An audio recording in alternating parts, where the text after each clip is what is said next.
ورنہ کتے بھی تجھ پر سبقت لے گئے کہ کتا تو اپنے مالک کا وفادار ہوا، تو اپنے مالک کا کب وفادار ہوگا؟ اور رونے کا کیا فائدہ ہے؟ رو اکیلے میں، اپنے گناہ تو سب نے کیے ہیں، میں ہوں آپ ہوں، کیے ہیں۔ جو اپنے آپ کو بے گناہ سمجھے اس سے بڑا کوئی گنہگار نہیں۔ اور السلام علیکم ورحمۃ اللہ وبرکاتہ۔ دوستوں، امید ہے آپ حضرات خیریت سے ہوں گے۔ دوستوں، آپ کا خیر مقدم ہمارے شمیم اسلامک ری ایکشن چینل پر۔ دوستوں، آج کی اس ویڈیو میں آپ حضرات کے سامنے سید امین القادری کا بہترین بیان لے کر حاضر ہوا ہوں۔ اس بیان سے آپ کو بہت زیادہ معلومات حاصل ہوگی اور بہت زیادہ فائدہ بھی ہوگا انشاءاللہ۔ دوستوں، توجہ کے ساتھ میں سنیں۔ چلو میں بھی آپ کے ساتھ میں سنتا ہوں، آپ بھی میرے ساتھ میں سنیں۔ یہ کل کیا ہے؟ یہ کل کسے کہتے ہیں؟ یہ کل جو ہے قیامت کا دن ہے، یہ کل جو ہے میدان محشر ہے، یہ کل جو ہے اللہ اکبر وہ دن ہے جس دن اللہ اکبر ہر انسان کو اللہ کی بارگاہ میں کھڑے ہونا ہے۔ یہ کون سا کل ہے جس دن اللہ اکبر کوئی ماں کسی بیٹے کے کام نہیں آئے گی؟ یہ کل وہ کل ہے اللہ اکبر جس دن کوئی باپ کسی بیٹے کے کام نہیں آئے گا۔ اللہ اکبر بھائی سے رشتہ توڑتا نظر آئے گا۔ اللہ اکبر انسان کا حال یہ ہوگا۔ اللہ کے سچے رسول صادق و مصدوق غیب داں نبی مصطفیٰ کریم رؤوف الرحیم صلی اللہ علیہ وآلہ وسلم ارشاد فرماتے ہیں، میرے اور تمہارے آقا ارشاد فرماتے ہیں، جب لوگ قیامت کے دن اٹھیں گے اللہ اکبر تو لوگوں کے بدن پر کپڑا تک نہیں ہوگا۔ ذرا توجہ فرمائیں، ذرا غور تو کریں، وہ ساتھ آنے والی ہے۔ اللہ اکبر وہ وقت آنے والا ہے، وہ ٹائم آنے والا ہے۔ میرے آقا صلی اللہ علیہ وآلہ وسلم کے غلاموں، سچے رسول صادق و مصدوق مصطفیٰ کریم رؤوف الرحیم صلی اللہ علیہ وآلہ وسلم فرماتے ہیں، قیامت کے دن انسان کے بدن پر کپڑا تک نہیں ہوگا۔ اللہ اکبر اور جب انسان اپنی قبروں سے اٹھیں گے ایسا لگے گا کہ اللہ اکبر وہ نشے میں ہے، حالانکہ وہ نشے میں نہیں ہوں گے، لیکن نشے والے کی حالت کیسی ہوتی ہے؟ اللہ اکبر بکھرے بکھرے بال، اترا سا چہرہ، چہروں کے اوپر جو ہے وحشت چہروں سے ٹپکتی ہے۔ اللہ اکبر ارشاد فرمایا مصطفیٰ جان رحمت صلی اللہ علیہ وآلہ وسلم نے، یوں لوگوں کا حال ہوگا جیسے وہ نشے میں ہیں، حالانکہ کوئی نشے میں نہیں ہوگا، نہ بدن پہ کپڑا ہے، نشے کے اندر وہ نظر آئیں گے مگر نشے میں ہوں گے نہیں۔ اور میرے سچے رسول صادق و مصدوق صلی اللہ علیہ وآلہ وسلم فرماتے ہیں، اللہ اکبر انسان اور انسان کے سر اور سورج کے درمیان صرف ایک ہاتھ کا فاصلہ ہوگا۔ اپنے نبی کی بات مانتے ہو، حضور کی بات پر یقین ہے تو مصطفیٰ جان رحمت فرما رہے ہیں، جس کے کہنے سے اللہ کو ایک مانا، جس کے کہنے سے قرآن کو اللہ کی کتاب مانا، جس کے کہنے سے رسولوں کے سلسلے کو مانا، جس کے کہنے سے دین اسلام کو حق مانا۔ لوگوں اپنی فکر کر لو، یہاں کچھ بھی کرو، لیکن ایک دن وہ ہے جسے یوم قیامت کہتے ہیں، میدان محشر کہتے ہیں۔ سنو تمہارے اور میرے نبی کا فرمان، ارشاد فرمایا انسان کے سر اور سورج کے درمیان صرف ایک ہاتھ کا فاصلہ ہوگا۔ ذرا غور کرو میرے بھائیوں، پڑھے لکھے لوگ ہو، اللہ نے شعور دیا، ڈسکوری کا زمانہ ہے۔ اللہ اکبر آج سورج کہاں پر ہے؟ سورج آج چوتھے آسمان پر ہے، اور آج سورج پیٹھ کی طرف سے چمک رہا ہے۔ سورج آج اپنے چہرے کی طرف سے نہیں چمک رہا ہے، بلکہ آج سورج چوتھے آسمان پر اپنی پیٹھ کی طرف سے چمک رہا ہے۔ میرے بھائیوں بتاؤ، جب پیٹھ کی طرف سے سورج چمک رہا ہے تو اس کی تمازت کا عالم کیا ہے؟ چوتھے آسمان پہ سورج بے نقاب ہوتا ہے تو مئی کی گرمی میں ہم اپنے گھروں میں اش اش کرنے لگتے ہیں، ہائے ہائے کرنے لگتے ہیں۔ اے میری قوم کے وہ جوانوں جو مسجدوں کو ویران کر چکے ہو، نماز جمعہ کے لیے بھی خطبے کے لیے جاتے ہو، 2 رکعت پڑھ کر کے ایسے بھاگ کے نکل آتے ہو جیسے جیل سے چھٹنے پر قیدی بھاگتے ہیں، اسکول کی چھٹی ہونے پر اسکول کے بچے بھاگتے آتے ہیں. کبھی سوچا فلموں میں 3 گھنٹے بیٹھتے ہو, میدان محشر میں کیسے کھڑے رہو گے؟ وہ پگھلا دینے والا سورج آج اللہ اکبر مئی کی حرارت, اپریل اور مئی کی حرارت میں ہم ہائے ہائے کرنے لگتے ہیں. اس دن کیا ہوگا جب سورج سر پہ ہوگا؟ یہاں نیک اور بد کا بھی کوئی معاملہ ہی نہیں ہے, متقی اور پاپی کا کوئی معاملہ ہی نہیں ہے. میدان محشر کے اندر سورج سروں پر ہوگا, ان لوگوں کے جن لوگوں کو اللہ ان کے سروں پہ سورج رکھنا چاہے گا, اور وہی نجات پائیں گے جو عرش کے سائے میں رہیں گے. کون رہے گا؟ کوئی گارنٹی نہیں ہے, بڑی معذرت کے ساتھ کوئی ضروری نہیں ہے کہ منبر پہ بیٹھے ہوئے لوگ عرش کا سایہ پا جائیں, کوئی ضروری نہیں ہے کہ زمین پہ بیٹھے ہوئے لوگ عرش کا سایہ پا جائیں. یہ تو اس کی مرضی پر ہوگا, وہ کس کو عرش کا سایہ عطا کرے گا, یہ تو اس کی اپنی مرضی پر ہوگا, وہ کس کو سورج سے بچائے گا. لیکن ہمیں بھی تو کوشش کرنا چاہیے, دنیا دارالعمل ہے. آئیے میں جلدی اپنی بات پوری کروں. میرے بھائیوں, اتنا ہی نہیں, میرے اور تمہارے آقا مصطفیٰ کریم رؤوف الرحیم صلی اللہ علیہ وآلہ وسلم ارشاد فرماتے ہیں سورج سروں پر ہوگا اور انسان کے پسینے کی کیفیت یہ ہوگی. چوتھے آسمان پر ہے تو مئی میں اور اپریل میں کتنا پسینہ نکلتا ہے, جب سورج سر پہ ہوگا تو کتنا پسینہ نکلے گا. عمل کے اعتبار سے کس کا پسینہ ٹخنوں تک ہوگا, کسی کا پسینہ گھٹنوں تک ہوگا, کسی کا پسینہ کمر تک ہوگا, کوئی پسینہ کندھے تک ہوگا, کسی کے منہ تک پسینہ پہنچے گا, اور کوئی پسینے میں ڈبکیاں لے رہا ہوگا. اور اس پسینے کی خصوصیت یہ ہوگی جس کا پسینہ ہوگا اسی کے ساتھ ہوگا, وہ جہاں جہاں جائے گا پسینہ اس کے ساتھ ساتھ جائے گا. بازو والے کو پسینہ ٹچ نہیں کرے گا, یہ میرے اللہ کی قدرت ہے. سروں میں بھیجے کھولتے ہوں گے, ناک سے بہتے ہوں گے, یہ کیفیت ہوگی. ام المومنین سیدہ کائنات سیدہ عائشہ صدیقہ نے پوچھا یا رسول اللہ صلی اللہ علیہ وآلہ وسلم, قیامت میں لوگ ننگے اٹھیں گے تو کیا بے حیائی نہیں ہوگی, یعنی لوگ ایک دوسرے کو دیکھ کر شرمائیں گے نہیں؟ آقا فرماتے ہیں عائشہ قیامت کے دن لوگوں کی کیفیت یہ ہوگی, لوگ اپنے آپ کو دیکھنے کی فرصت نہیں پائیں گے, کسی اور کو کیا دیکھیں گے. قرآن اس دن کے لیے کہتا ہے الاخلاء یومئذ بعضهم لبعض عدو, جتنے تمہارے کٹر اور پکے دوست ہیں وہ سب تمہارے دشمن ہو جائیں گے. قرآن کہہ رہا ہے سب دشمن ہو جائیں گے, کوئی دوست کام نہیں آئے گا. فرشتوں کی شان اس دن قرآن بیان کرتا ہے یوم یقوم الروح والملائکہ صفا لا یتکلمون الا من اذن. اس دن جبریل جیسا فرشتہ اور سارے فرشتے اللہ کی ہیبت سے تھر تھر کانپ رہے ہوں گے. جبریل بھی اللہ کی بارگاہ میں کلام کرنے کی جرات نہ کر سکیں گے, فرشتے بھی کلام کرنے کی جرات نہ کر سکیں گے. اللہ اکبر, سب ہیبت سے کانپیں گے.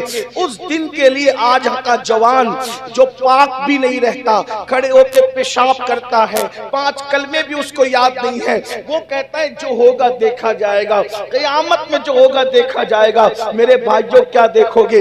آؤ تھوڑی دیر کے لیے ذرا میدان محشر کا نقشہ اور میدان محشر کی تیاری کرنے والوں کا, اسی لیے تو جن لوگوں نے اس حقیقت کو جانا, اس حقیقت کو مانا, اس حقیقت کو پہچانا, ان کی کیفیت کیا تھی آپ کو بتاؤں. آج ہم قیامت میدان محشر کی کوئی تیاری نہیں کر رہے ہیں, آخرت کے دن کی کوئی تیاری نہیں کر رہے ہیں, اللہ کی بارگاہ میں کھڑے ہونے کی تیاری نہیں کر رہے ہیں. میرے بھائیوں, جو دولت محشر میں نہیں جانے والی, جو دولت قبر میں نہیں جانے والی, اس دولت کے لیے کمانے کے لیے کوئی دلی تک جا رہا ہے, کوئی بمبئی تک جا رہا ہے, کوئی کلکتہ تک جا رہا ہے, کوئی امریکہ, لندن اور سعودی تک جا رہا ہے. میرے بھائی, جو دولت نے میدان محشر میں کام نہیں آنا, اس کو کمانے کے لیے 7 سمندروں کا فاصلہ طے کر کر رہے ہو، اور جس نیکی نے محشر میں کام آنا ہے اس کو کمانے کے لیے بسترا چھوڑ کے محلے کی مسجد میں بھی نہیں جا رہے ہو،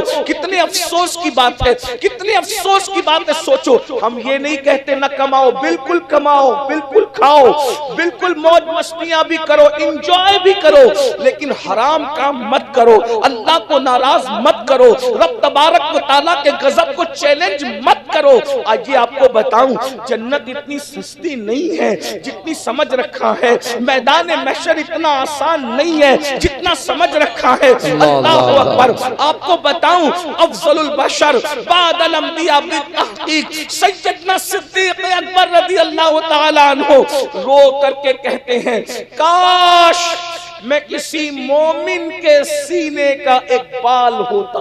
اللہ کون کہہ رہا ہے؟ صدیق اکبر رضی اللہ تعالیٰ عنہ۔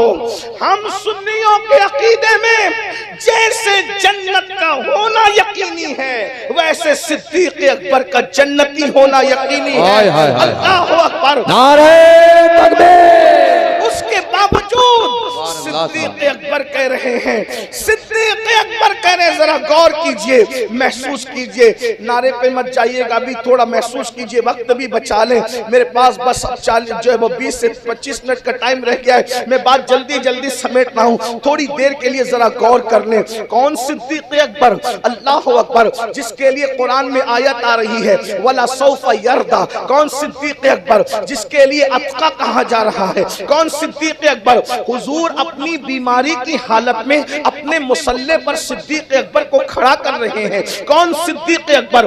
وہ صدیق اکبر، اللہ اکبر، جس کی اللہ اکبر شان میں قرآن کی آیت یوں نازل ہوتی ہے، ہر صحابی کا جو ہے وہ صحابی ہونا کسی تابعی نے بتایا، کسی صحابی نے بتایا، اللہ اکبر، کسی محقق نے بتایا، ابو بکر صدیق وہ صحابی ہے جس کی صحابیت کا اعلان اللہ کا قرآن کر رہا ہے، جس کی صحابیت کا اعلان اِذْ يَقُولُ لِصَاحِبِهِ، اللہ اکبر، جب انہوں نے اپنے صاحب سے کہا، اللہ اکبر، جس کو صحابی قرآن کہتا ہے، اللہ اکبر، وہ صدیق اکبر کی بات سنو، اور پھر ان کو جنت کی بشارت حضور نے دی، جنت کی بشارت اللہ نے دی۔ وہ صدیق اکبر کہہ رہے ہیں، محشر کیا ہے ذرا غور کر لو، ہم نا واقف ہیں، نا بلد ہیں، غافل ہیں، غفلت میں ڈوبے ہیں، دنیا کی محبت میں ڈوب کر آخرت کو بھول چکے ہیں۔ صدیق اکبر کہتے ہیں، کاش میں کسی مومن کے سینے کا ایک بال ہوتا تاکہ قیامت کے دن اللہ کی بارگاہ میں حساب سے بچ جاتا۔ اللہ اللہ اللہ اللہ۔ حساب یہ ہے اللہ کی بارگاہ کا۔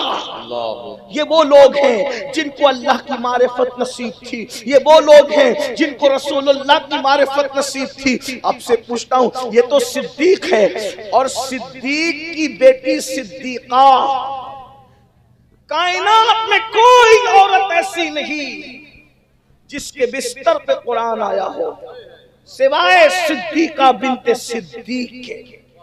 ایک ہی خاتون ہے جس کے بستر پہ قرآن آیا، اور وہ ام المومنین سیدہ طیبہ طاہرہ عائشہ صدیقہ کی ذات ہے جس کے بستر پہ قرآن آتا ہو۔ لیکن حضرت قاسم ابن محمد ابن ابو بکر صدیق کے پوتے اور سیدہ عائشہ صدیقہ کے بھتیجے حضرت محمد بن ابو بکر کے بیٹے، وہ کہتے ہیں کہ میری پھپھی تھی ام المومنین، رشتے میں پھپھو لگتی تھی، میری پھپھو تھی ام المومنین۔ میں روزانہ صبح کے وقت سوچتا تھا کہ اللہ کے رسول علیہ السلام کو تو اللہ کے رسول علیہ السلام کو تو میں نے بہت نہیں دیکھا، ام المومنین میری پھپھی ہے، ان کی زیارت کر کے بازار جاؤں، ان کی زیارت کر کے دن کا آغاز کروں، تو کہتے ہیں کہ میں چاشت کے وقت ان کے گھر جاتا تھا، لیکن میں دیکھتا تھا کہ وہ چاشت کی نماز پڑھتی تھی اور حالت نماز میں ایک ہی آیت کی تکرار کرتی تھی جس کا تعلق میدان محشر سے ہے، جس کا تعلق قیامت سے ہے، جس کا تعلق میدان حشر سے ہے، اور اتنا روتی تھی میں سوچتا تھا پیچھے کھڑے کھڑے میں جوان تھا اور وہ بڑھاپے کی طرف جا چکی تھی، بوڑھی ہو گئی تھی وہ، لیکن وہ کھڑے کھڑے آیت پڑھتے پڑھتے روتے روتے نہیں تھکتی تھی، ان کی ہچکیاں بن جاتی تھی، میں کھڑا رہتا حتیٰ کہ میں تھک جاتا، پھر میں بازار چلا جاتا، بازار میں اپنے کام کر کے نپٹ کر آتا،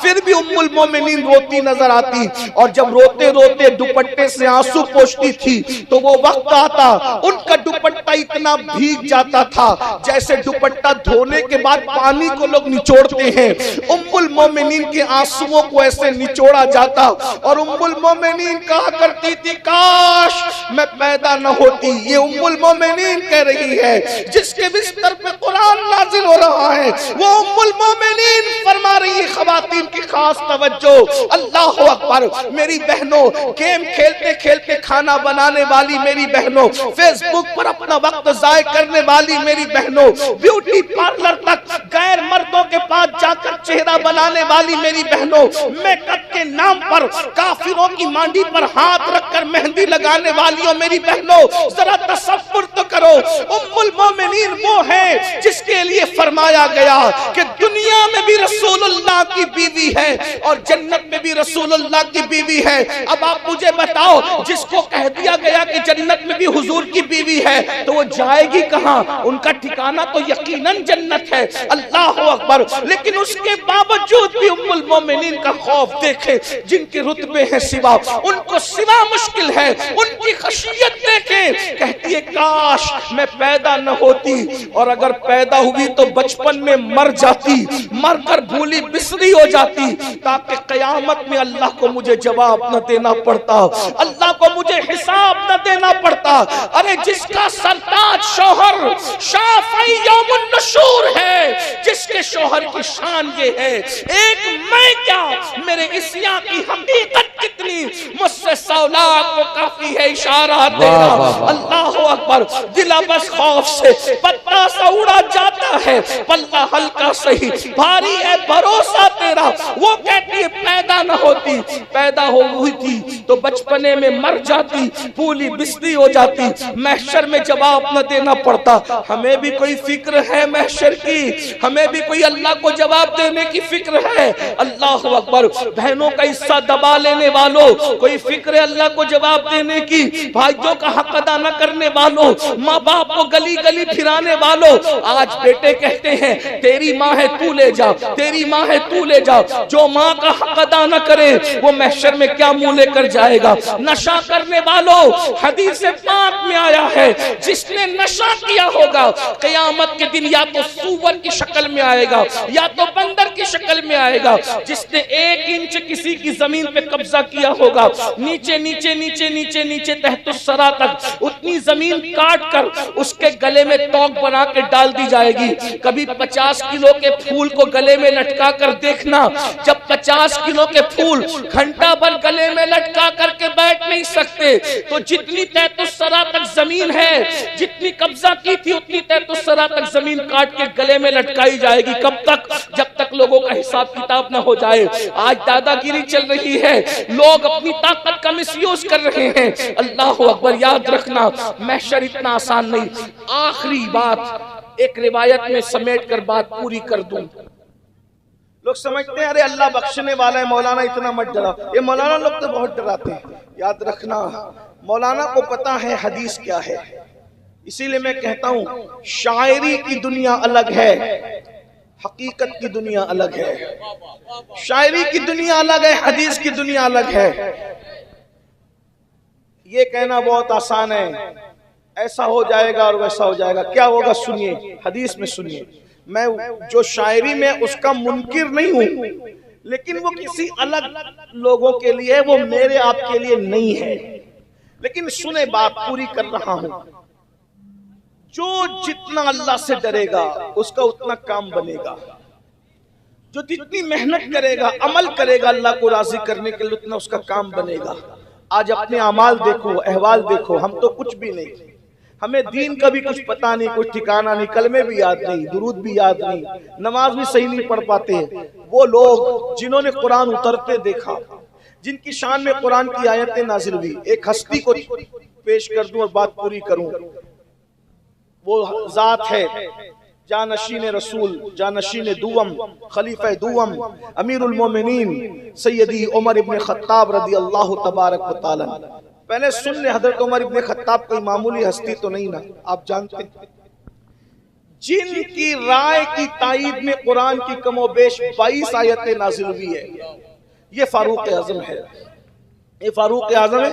اللہ کے ڈر سے اتنا روتے تھے، اتنا روتے تھے کہ روتے روتے چہرے پر آنسوؤں کا نشان پڑ گیا تھا۔ کتنا روئے ہوں گے سوچو، میدان محشر کو یاد کر کے اتنا روئے، اتنا آنسو بہایا کہ چہرے پہ آنسوؤں کا نشان پڑ گیا۔ کتنا رویا ہوگا، ایک دو آنسو سے، 2-4 دن رونے سے نہیں، پانی کا نشان اس مقام پر پڑتا ہے جہاں مسلسل پانی بہتا ہے۔ ایک سوال آپ سے کرتا ہوں، کیا کبھی ہمیں بھی میدان محشر کو یاد کر کے رونا آیا ہے؟ ہم نے غزل سن کر کے تو ہم روئے ہیں،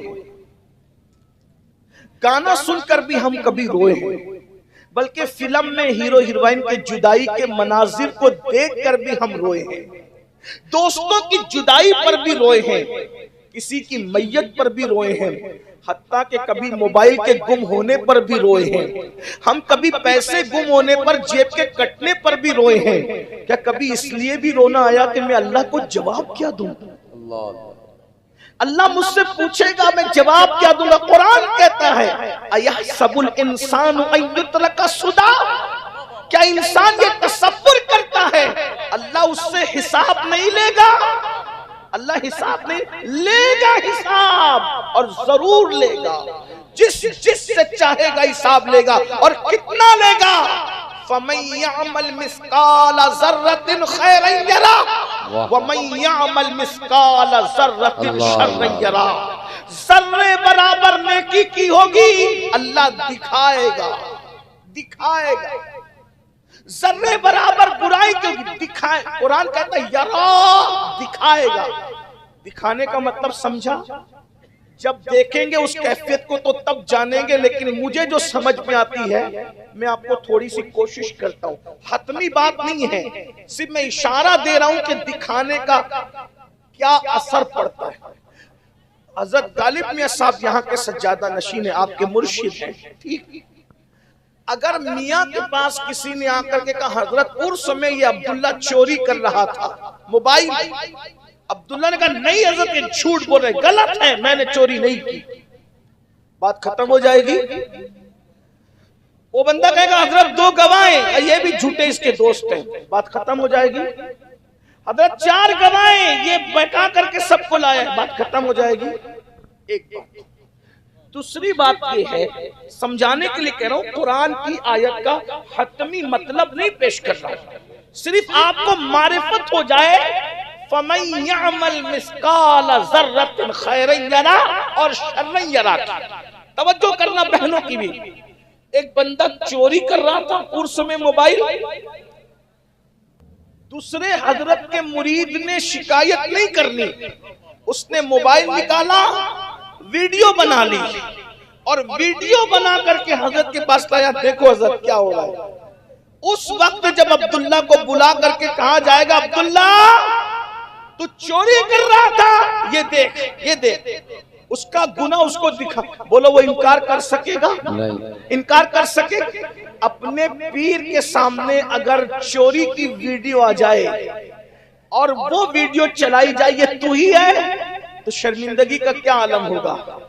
زنا کرنے والوں، جب تمہارے زنا کی کیفیت تمہیں بتائی جائے گی خدا کے دربار میں، سود کے دھندے کرنے والوں، جب تمہارے سود کے دھندوں کی کیفیت بتائی جائے گی اللہ کی بارگاہ میں، عورتوں پر پاپ کی نظریں ڈالنے والوں، جب تمہارے ہمارے گناہ خدا کے دربار میں بتائے جائیں گے تو رسوائی کا کیا عالم، ہائے ہائے کیا رسوائی ہوگی۔ اپنی بہنوں سے بھی کہتا ہوں، خوبصورتی کی نمائش کرنے والی میری بہن، خدا قہار و جبار سے ڈر، اس لیے کہ ایک دن اللہ اللہ قیامت کے دن تجھے اپنی عدالت میں کھڑا کرے گا. کب تک اپنے حسن اور اپنی خوبصورتی کا مس یوز کرتی رہے گی؟ کب تک اجنبی مردوں سے بے پردہ بات کرتی رہے گی؟ کب تک ولیموں میں، شادیوں میں، بازاروں میں بے پردہ پھرتی رہے گی؟ ایک دن اللہ کی عدالت ہے. کوئی روکے نہ روکے، کوئی ٹوکے نہ ٹوکے، بات دور نہ نکلے. میں عرض کیا کر رہا تھا؟ سیدنا فاروق اعظم کا ذکر کر رہا تھا. غور سے سن لیجئے،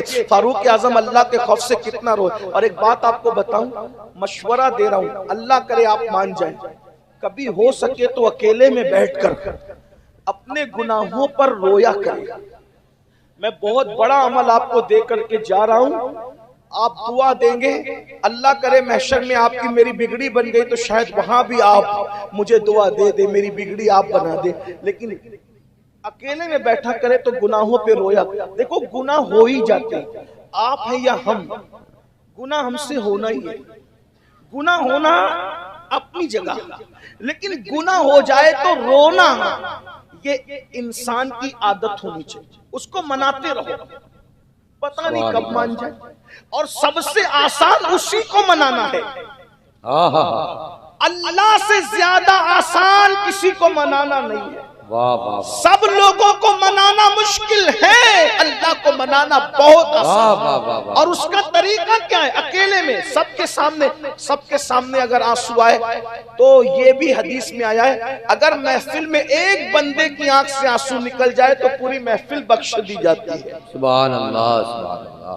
محفل میں رویا کرو، لیکن محفل سے زیادہ اکیلے میں رو لیا کرو. اور حدیث پاک میں آیا کہ رونا نہیں آتا تو رونے جیسی شکل بنایا کرو. یہ مت سوچا کرو کہ لوگ کیا کہیں گے. لوگوں کو کہنے دو، یہ کہتے رہیں گے. یہ کہنے ہی کے لیے پیدا ہوئے ہیں. ہمیں اپنی بگڑی بنانے کے لیے سوچنا چاہیے. اکیلے میں رویا کرو، مصلی پہ بیٹھ کے اپنے گناہ یاد کر کے اس کو منا لو. اس کو مرنے سے پہلے منا لو. بابا بلے شاہ نے کہا تھا، اٹھ بلیا چل یار منا لے، ورنہ بازی لے گئے کتے. اے بلے شاہ اللہ کو راضی کر لے، ورنہ کتے بھی تجھ پر سبقت لے گئے. کہ کتا تو اپنے مالک کا وفادار ہوا، تو اپنے مالک کا کب وفادار ہوگا؟ اور رونے کا کیا فائدہ ہے؟ رو اکیلے میں اپنے گناہ تو سب نے کیے ہیں، میں ہوں، آپ ہوں، کیے ہیں. جو اپنے آپ کو بے گناہ سمجھے اس سے بڑا کوئی گنہگار نہیں. اور میں تو یہ کہتا ہوں اگر ہم بخش دیے گئے تو شاید سب بخش دیے جائیں گے، کیونکہ ہم لوگوں کا حال ہی برا ہے. ہم برے نہ ہوتے تو کائنات میں برائی کیوں ہوتی؟ اکیلے میں رونے کا فائدہ سنو حدیث پاک. ام المومنین سیدہ عائشہ صدیقہ نے پوچھا، یا رسول اللہ صلی اللہ علیہ وآلہ وسلم، آپ کی امت میں کوئی بے حساب بھی جنت میں جائے گا؟ یا رسول اللہ آپ کی امت میں کوئی بے حساب بھی جنت میں جائے گا؟ آقا نے فرمایا، ہاں عائشہ. اب جواب سنیں حدیث پاک کا مفہوم. ہاں عائشہ، کچھ گنہگار ہیں. توجہ، نیکوں کی بات ابھی نہیں ہوئی. کیا فرمایا؟ ہاں عائشہ، کچھ گنہگار ہیں جو بے حساب جنت میں جائیں گے، مگر ان کا عمل یہ ہوگا، وہ گنہگار تو ہوں گے مگر اکیلے میں اپنے گناہوں کو یاد کر کے روتے ہوں گے. وہ گنہگار جو اپنے گناہ کو یاد کر کے اکیلے میں رو دیں، ایسے گنہگاروں کو اللہ بے حساب جنت عطا فرمائے. اللہ ان سے حساب نہیں لے گا. ہم دعا کرتے ہیں اس بڑی بارگاہ میں خانقاہ سہروردیہ کی نمائندہ، یہ خانقاہ ہندوستان کے اندر، صدقہ پیارے کی حیا کا نہ لے ہم سے حساب. صدقہ پیارے کی حیا کا نہ لے ہم سے حساب. بخش بے پوچھے لجائے کو لجانا کیا ہے. فاروق اعظم کا ذکر ہو رہا تھا اور میں بات ختم کرنے لگا تھا. فاروق اعظم کے چہرے پہ آنسوؤں کا نشان. بہت روتے تھے اللہ کے لیے. ایک کوڑا رکھا تھا بستر کے نیچے، گھر آتے تھے پیر پہ مار کر کہتے تھے، عمر بتا آج اللہ کی کتنی نافرمانی کی. اپنے پیر پہ خود چابک مارتے تھے، کہتے بتا اللہ کی کتنی نافرمانی. حالانکہ وہ کیا نافرمان لوگ تھے وہ معاذ اللہ. توریت میں جن کا ذکر، انجیل میں جن کا ذکر، زبور میں جن کا ذکر، قرآن میں جن کا ذکر، جن پر حضور ناز کرتے تھے یہ وہ لوگ ہیں. بندگی جن پہ ناز کرتی ہے یہ وہ لوگ ہیں. خدا بندے سے خود پوچھے بتا تیری رضا کیا ہے. یہ وہ لوگ ہیں رضی اللہ عنہم ورضوا عنہ، یہ وہ لوگ ہیں بیعت رضوان میں شامل، یہ وہ لوگ ہیں بدر میں شامل، یہ وہ لوگ ہیں. بہرحال ایک دن فاروق اعظم نے حضرت کعب احبار سے کہا، اس پہ بات پوری ہو رہی ہے. کعب احبار سے کہا اے کعب مجھے ایسی بات بتائیے کہ میرے دل میں اللہ کا ڈر اور پیدا ہو. میں جتنا اللہ سے ڈرتا ہوں اور ڈر پیدا ہو. میرے ایک دوستوں نے مجھ سے کہا کہ سید اتنا مت ڈرایا کر اپنی قوم کو، اللہ غفار ہے. میں نے کہا عمر فاروق جیسا اتنا ڈر کے بھی پھر کہتے ہیں کہ میرے دل میں اور ڈر پیدا ہو. اتنے نیک لوگ کہتے، اور حضور ڈرانے ہی آئے تھے.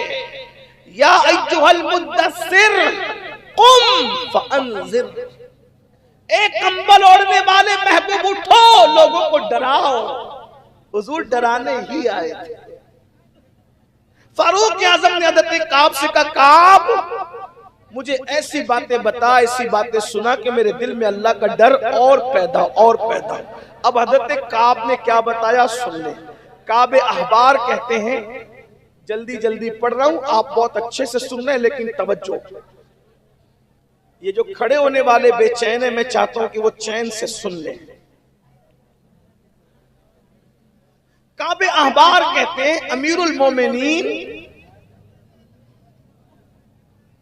قیامت کا دن ہوگا، میدان محشر کا دن ہوگا. امیر المومنین میدان محشر کا دن ہوگا،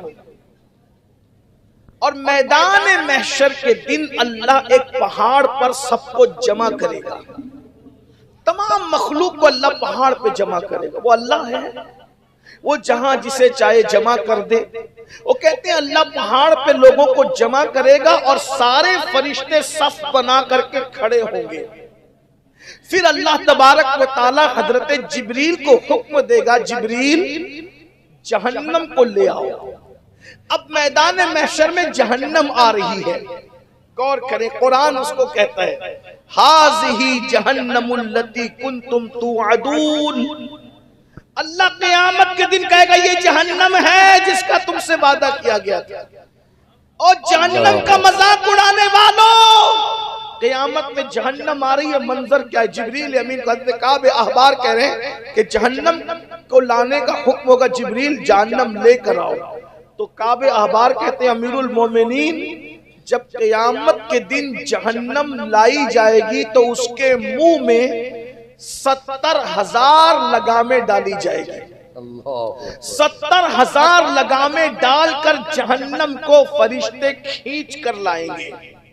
اب ذرا دھیان سے سنیں ایک ایک جملہ. میں اپنے دل کے جذبات، میں کوئی تقریر تو کر ہی نہیں رہا ہوں، نہ میں کوئی مقرر ہوں، لیکن صرف درد دل کے جذبات. اللہ کرے کسی کے دل میں بات اتر جائے، آخرت کی فکر پیدا ہو جائے، محشر کا تصور پیدا ہو جائے. ہم کچھ کر لیں اللہ کے لیے، جو کر سکتے کر لیں. کتے کو پانی پلا کے نیکی کر سکتے تو وہ بھی کر لیں. کسی کو دیکھ کے مسکرا کے نیکی کر سکتے تو وہ بھی کر لیں. چوٹیوں کو دانا ڈال کر کے نیکی کر سکتے تو وہ بھی کر لیں. جو کرنا ہے کر لیں. سبحان اللہ کہہ کے، الحمدللہ کہہ کے، اللہ اکبر کہہ، کچھ بھی کرو، نیکی کرو، نیکی کرو. قطرے قطرے سے دریا بنتا ہے. اور پتہ کوئی نیکی چھوٹی نہیں ہے، پتہ نہیں کس نیکی سے اللہ راضی ہو جائے. کسی کا بوجھ اٹھا سکتے تو بوجھ اٹھا کر بھی نیکی کر لو. اور ہر گناہ سے بچو. کسی گناہ کو چھوٹا سمجھ کر مت کرو. ہو سکتا ہے کسی گناہ پہ پکڑ ہو گئی. کس گناہ پہ پکڑ کرے گا پتہ ہے؟ حضرت عیسیٰ علیہ السلام کو مردہ زندہ کرنے کا معجزہ ملا تو حضرت عیسیٰ علیہ السلام نے ایک مردہ زندہ کیا. وہ مردہ زندہ ہوا. اس نے پوچھا حضرت قیامت آ گئی؟ کہا قیامت ابھی نہیں آئی.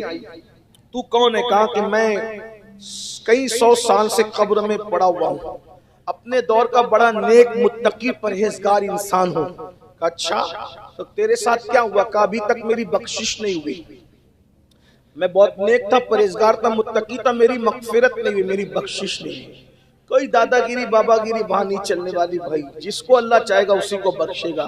کوئی گارنٹی نہیں ہے. روزی کا وعدہ سب کے ساتھ ہے، مغفرت کا وعدہ سب کے ساتھ نہیں ہے. اس لیے سب کو ڈرنا چاہیے. سب کو، ہمیں تو زیادہ، آپ کو بھی ڈرنا چاہیے. وہ شخص کہتا ہے حضور صدیاں بیت گئی ابھی تک مغفرت نہیں ہوئی. کہا کیوں نہیں ہوئی؟ کہا میرے ایک گناہ پر میری پکڑ کر لی اللہ نے. کہا وہ گناہ کون سا ہے؟ کہا میں نے کچھ گوشت کھایا تھا، دانت کے اندر پھنس گیا تھا، اور وہ بار بار زبان، کوئی چیز دانت میں پھنستی تو زبان بار بار وہیں جاتی ہے، تو میں کلی تھا کلی. تو ایک شخص نے، سیٹھ صاحب نے کہا کہ میری لکڑیاں میرے گھر پہنچا دے. تو میں لکڑی کا گٹھا رکھ کے سر پہ لے جا رہا تھا، ایسے میں میرے دانت میں وہ پھنسی ہوئی کوئی چیز تھی. میں نے سوچا کہ یہ بار بار دانت کی طرف زبان جاتی ہے، پورا لکڑی کا گٹھا میرے سر پہ ہے، تو میں نے ان لکڑیوں کے گٹھے میں سے چھوٹی سی لکڑی کی تیلی نکالی اور نکال کر خلال کیا، خلال کر کے پھینک دیا. مرنے کے بعد اللہ مجھ سے پوچھتا ہے کہ وہ لکڑی توڑ کر کے جو تو نے خلال کیا تھا، کیا اس کے مالک سے اجازت لی تھی؟ میں نے کہا نہیں لی تھی. تو اللہ فرماتا ہے جب تک تو اس لکڑی کے بارے میں مجھے جواب نہیں دے گا میں تیری مغفرت نہیں کروں گا. اگر خلال بھی بغیر پوچھے کر لیا تو اتنا متقی اٹک گیا. موبائل چوری کرنے والے، چپل چوری کرنے والے، لوگوں کا قرض لے کر کے دبا لینے والے، وہ کہاں ہوں گے؟ سود کے، حرام کے دھندے کرنے والے. کا دنیا ہی سب کچھ نہیں ہے، دنیا کھیل ہے، کھیل، لہو و لعب ہے دنیا. اس دنیا میں کیوں آئے تھے؟ الذی خلق الموت والحیات لیبلوکم ایکم احسن عملا. اس دنیا میں نیک عمل کرنے آئے تھے. بہرحال کہہ رہا تھا فاروق اعظم کو حضرت کعب کہتے ہیں امیر المومنین، جب جہنم لائی جائے گی میدان محشر میں تو 70,000 لگام اس کے منہ میں ڈالی جائے گی اور اس کو کھینچ کر لائیں گے. جس وقت تو جہنم اور لوگوں کے درمیان 100 سال کا فاصلہ ہوگا. ابھی جہنم آ رہی ہے، 100 سال دور ہے جہنم. 100 سال دور سے جہنم کے شرارے نظر آئے. بھائیو مکہ شریف بھی 100 سال کے فاصلے پہ نہیں ہے، امریکہ اور لندن بھی 100 سال کے فاصلے پہ نہیں ہے. سوچو 100 سال کے فاصلے سے جہنم کے شرارے اٹھتے نظر آئیں گے. کعبے حبار کہتے ہیں یہ شرارے اٹھتے نظر آئیں گے. میں تشریح کے طور پہ آپ کو سمجھانے کے لیے کہہ رہا ہوں. کعبے حبار کہتے ہیں جب لوگ جہنم کو آتا دیکھیں گے تو لوگوں کے حواس کام کرنا، عقل کام کرنا چھوڑ دے گی. لوگوں کی کیفیت یہ ہوگی. اور اس کے بعد کہتے ہیں امیر المومنین جب جہنم سانس لے گا سب گھبرا جائیں گے، سب کے اوسان خطا ہو جائیں گے. جب دوسری مرتبہ جہنم سانس لے گا تو لوگوں کے دل ان کے حلق میں اٹک جائیں گے. لوگوں کے دل حلق میں اٹک جائیں گے. سوچو مچھلی کا کانٹا اٹک جائے، لقمہ اٹک جائے تو کیا کیفیت ہوتی ہے. جب ہمارے دل ہمارے سینے سے نکل کر جہنم کے شرارے دیکھ کے حلق میں اٹک جائیں گے کیا بنے گا. پھر کہا امیر المومنین تیسری مرتبہ جب جہنم سانس لے گا تو اس کے شراروں کو دیکھ کر سارے فرشتے، سارے انبیاء، ساری مخلوق اپنے گھٹنوں کو زمین پہ رکھ دے گی. جہنم کی کیفیت یہ ہوگی. اور کعب کہتے امیر المومنین حضرت ابراہیم علیہ السلام جیسا پیغمبر بھی گھٹنوں کو زمین پہ رکھ کر کہے گا اے اللہ آج میں کسی کے لیے تجھ سے کچھ نہیں مانگتا، آج مجھے امان دے دے بس. کون ہے؟ کعبہ بنانے والے خلیل اللہ، اللہ کی محبت میں اکلوتے بیٹے کی گردن پہ چھری رکھنے والے خلیل اللہ، اللہ کی محبت میں آگ میں چھلانگ لگانے والے خلیل اللہ، اللہ کا پکا دوست. یہ نبیوں کے بھی باپ ہے، ابو الانبیاء، ابو الانبیاء. محشر میں ان کی شان تو دیکھو. اللہ کے خوف سے گھٹنے زمین پہ رکھ کر اللہ سے کہہ رہے مولا میں آج کسی کے لیے کچھ نہیں مانگتا، صرف مجھے امان دے دے بس، مجھے امان دے. میرے بھائیو یہ نبیوں کے باپ کی شان قیامت میں اللہ کے خوف سے میرا آپ کا کیا حال ہوگا، اپنی کیا بنے گی، اپنی کیا اوقات ہے. اسی پہ بس نہیں فاروق اعظم سر جھکا کے رونے لگے کہ خلیل اللہ کی یہ شان ہوگی اس دن. تو پھر اس کے بعد کعب کہتے ہیں امیر المومنین اسی پہ بس نہیں، حضرت موسیٰ کلیم اللہ کی شان یہ ہوگی کہ موسیٰ کلیم اپنے گھٹنے زمین پہ رکھ کے اللہ سے کہیں گے اللہ تو نے مجھ سے کلام کیا، مجھ سے باتیں کی، مجھے عزت دی مولا. اسی کلام کی جو شان عطا کی تھی اسی کا واسطہ مولا آج اپنے اپنے کلیم کو یعنی موسیٰ کو، موسیٰ آج کسی کے لیے کچھ نہیں مانگتا، صرف تو مجھے امان عطا کر دے، آج مجھے اپنی جان کی پڑی ہے مولا، مجھے امان عطا کر دے، نفسی نفسی۔ یہی موسیٰ تو تھے، قرآن کہتا ہے من جانب طور الایمن وقربناہ نجیہ، موسیٰ ذرا طور کے دائیں طرف آتا کہ تجھ سے راز کی بات کروں، پیار کی بات کروں۔ اللہ اکبر۔ وہی موسیٰ علیہ السلام قیامت کے دن گھٹنے زمین پر رکھ کے کہیں گے اللہ آج موسیٰ کو امان دے دے۔ موسیٰ کسی کے لیے کچھ نہیں چاہتا۔ امیر المومنین سر جھکا کر بہت روئے کہ امیر المومنین اسی پہ بس نہیں، امیر المومنین سنیے، حضرت عیسیٰ علیہ السلام کلمت اللہ روح اللہ، حضرت عیسیٰ علیہ السلام اپنے گھٹنے زمین پہ رکھ کے کہیں گے اللہ آج میں اپنی ماں مریم کے لیے بھی تجھ سے کچھ نہیں مانگتا، آج میں اپنی ماں مریم کے لیے بھی تجھ سے کچھ سوال نہیں کرتا مولا، نفسی نفسی، آج مجھے تو بس اپنی پڑی ہے، میرے اللہ مجھے امان عطا کر دے۔ فاروق اعظم رو پڑے اور بہت روئے تو حضرت کعب احبار نے کہا امیر المومنین میدان محشر وہ ہوگا کہ اگر کوئی 70 انبیاء کے برابر بھی عمل لے کر آئے۔ کتنا؟ کس تہجد پر غرور ہے، کس 5 وقت کی نماز میں گھمنڈ ہے، کوئی کس حاجی صاحب اور نمازی صاحب کہلانے پہ تکبر ہے، مسجد کا متولی کہلانے پر کیا اطلاع رہے ہیں۔ بھائیو یہ کعب احبار فاروق اعظم سے کہہ رہے ہیں امیر المومنین اگر کوئی 70 نبیوں کے برابر بھی عمل لے کر آئے، حالانکہ کوئی ایک نبی کے برابر بھی عمل نہیں کر سکتا، یہ محال ہے، نہیں ہو سکتا، اللہ اکبر، لیکن کعب کہہ رہے بفرض محال اگر 70 نبیوں کے برابر بھی کوئی عمل لے کر آئے گا تو وہ اپنے عمل کو حقیر سمجھے گا قیامت کے دن۔ یہ قیامت ہے، اب بتاؤ اس دن کے لیے کیا تیاری کی، وَلْتَنْظُرْ نَفْسٌ مَا قَدَّمَتْ لِغَدٍ، اللہ فرماتا ہے قیامت کے لیے کیا عمال کیا، کیا بھیجا آگے، وَاتَّقُوا اللَّهَ، اللہ سے ڈرو، إِنَّ اللَّهَ خَبِيرٌ بِمَا تَعْمَلُونَ، 70 نبیوں کے برابر بھی عمل لے جاؤ گے تو بھی وہاں حالات یہ رہیں گے۔ ہاں لیکن ایک بات کہہ دوں اینڈ میں، جہاں حضرت خلیل گھٹنے زمین پہ رکھ کے کہیں گے کسی کے لیے کچھ نہیں مانگتا، جہاں حضرت کلیم گھٹنے زمین پہ رکھ کے کہیں گے کسی کے لیے کچھ نہیں مانگتا، جہاں عیسیٰ کلمت اللہ روح اللہ کہیں گے کہ میں اپنی ماں کے لیے بھی کچھ نہیں مانگتا، وہاں ایک ہستی کو لوگ ضرور دیکھیں گے جو اپنے لیے کچھ نہیں مانگیں گے، زمین پر سر رکھ کے کہیں گے رب ہب لی امتی، رب ہب لی امتی، رب ہب لی امتی، بس اتنا ہے۔ وہ ہمارے لیے طلب کریں، سب اپنے لیے طلب کریں گے، کہیں گے اور نبی اذهبوا الی غیری، میرے حضور کے لب پر انا لہا ہوگا۔ اللہ اکبر، نصیر ان کے سوا کوئی ہے رسول ایسا جو بخشوانے پہ آئے تو بخشوا کے چلے، اور اللہ اکبر شفاعت کرے حشر میں جو ہماری سوا تیرے کس کو یہ قدرت ملی ہے۔ سنیوں مومنوں ناز کرو اپنے مقدر پر کہ اللہ نے ایسا نبی عطا کیا، ہر نبی نفسی نفسی کہے گا سوائے ہمارے نبی کے، ہمارے نبی امتی امتی کہیں گے۔ بخشوانے کے لیے کتنا بڑا سہارا ہے، لیکن اس نبی کا بھی ہم نے دل دکھایا، اس نبی کو بھی تکلیف پہنچائی، اس نبی کو بھی ہم نے ناراض کیا، چہرے سے داڑیاں منڈا کے گٹروں میں پھینکوائی، ان کی آنکھوں کی ٹھنڈک نماز ہے اس سے دور رہے، صدق سے دور رہے، پرہیزگاری سے دور رہے۔ آؤ سب مل کے توبہ کریں، اللہ کو منائیں۔ ولیوں کے آستانے عرس اس لیے نہیں ہوتے کہ صرف بھیڑ کریں، نہیں، بلکہ اپنی آخرت کو یاد کریں۔ مجھے خوشی ہے کہ حضرت غالب نے صاحب کی فکر پر انہوں نے مجھ سے کہا تھا کہ تو آنا اور میدان محشر کی ہولیاکیوں پہ بیان کرنا، حالانکہ لوگ یہ چاہتے ہیں کہ تو آنا اور میرے باپ دادا کی شان بیان کرنا، لیکن یہ لوگ کتنے اللہ والے لوگ ہیں کہ ان کو اپنے باپ دادا کی نہیں پڑی بلکہ قوم کی آخرت کی فکر ہے۔ بہت بڑی بات ہے، میں سلام کرتا ہوں اس فکر پر، اس فکر پر سلام کرتا ہوں، اللہ جزائے خیر دے۔ بس اتنا کہوں گا توبہ کر لو، ہر وقت توبہ کرو،